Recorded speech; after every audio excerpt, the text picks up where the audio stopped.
ስሙ የዚህን ሰው ታሪክ ሙሉ በሙሉ አይገልጸውም። ላኪ ወይም እድለኛ ይበሉት እንጂ እሱ ያረፈበት ዓለም ግን በደምና በሴራ የተሞላ ነበር። ካርለስ ላኪ ሉቺያኖ የአሜሪካን የወንጀል ታሪክ ለዘላለም የቀየረ፣ ማፊያን ከቀላል የጎዳና ላይ ቡድኖች ወደ ቢሊዮን ዶላር የንግድ ተቋማት ያሻገረ፣ የዘመናዊ የተደራጀ ወንጀል ኦርጋናይዝድ ክራይም ዋና መሐንዲስም ነበረ።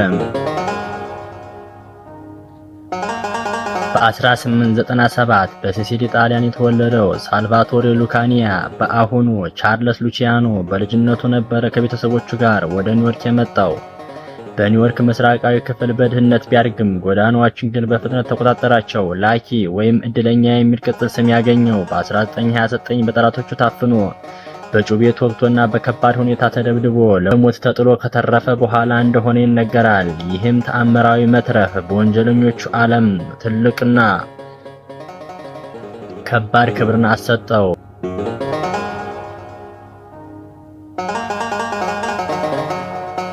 በ1930ዎቹ መጀመሪያ ላይ አሮጌዎቹ የማፊያ አለቆች እርስ በርሳቸው በደም አፋሳሽ ጦርነት ተጠምደው ነበረ። ወጣቱ ሉቺያኖ ግን የተለየ ራዕይ ነበረው። ጦርነት ለንግድ አያተርፍም የሚልም ከባድ እምነት ነበረው። በመሆኑም ሁለቱንም ታላላቅ የኒውዮርክ የማፊያ አለቆች ጆ ማሴሪያን እና ሳልቫቶሬ ማራንዞን በሚስጥር በማስገደል ስልጣኑን በቁጥጥር ስር አደረገ።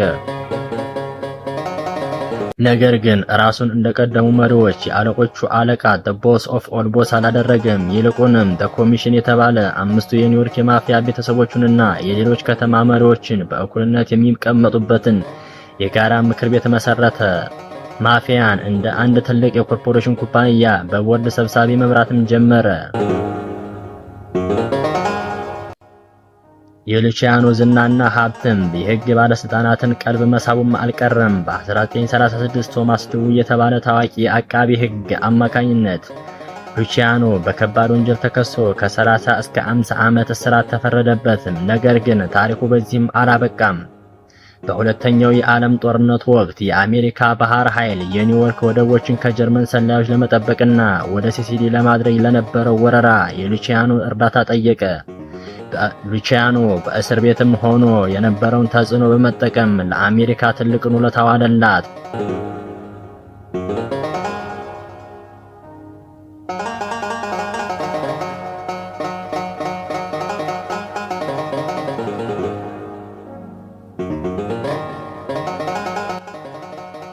ለአገሪቱ ላደረገው አስተዋጽኦን በማሰብ በ1946 ከእስር ተፈቶ ወደ ጣሊያን እንዲሰደድ ተደረገ።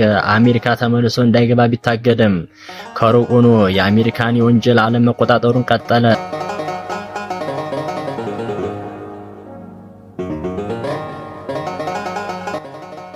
በስተመጨረሻም በ1962 በናፖሊ አየር ማረፊያ ላይ በድንገት በልብ ድካም ህይወቱ አለፈ።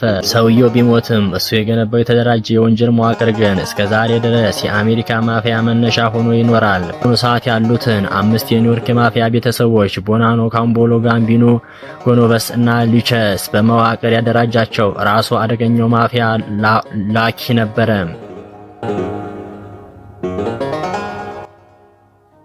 ጃንሳይና ሴገል የላስ ቬጋስን ታሪክ የቀየሩ ታዋቂ አይሁዳዊ ጋንግስተሮች የቅርብ የንግድ አጋሮቹም እንደነበሩ ይነገራል።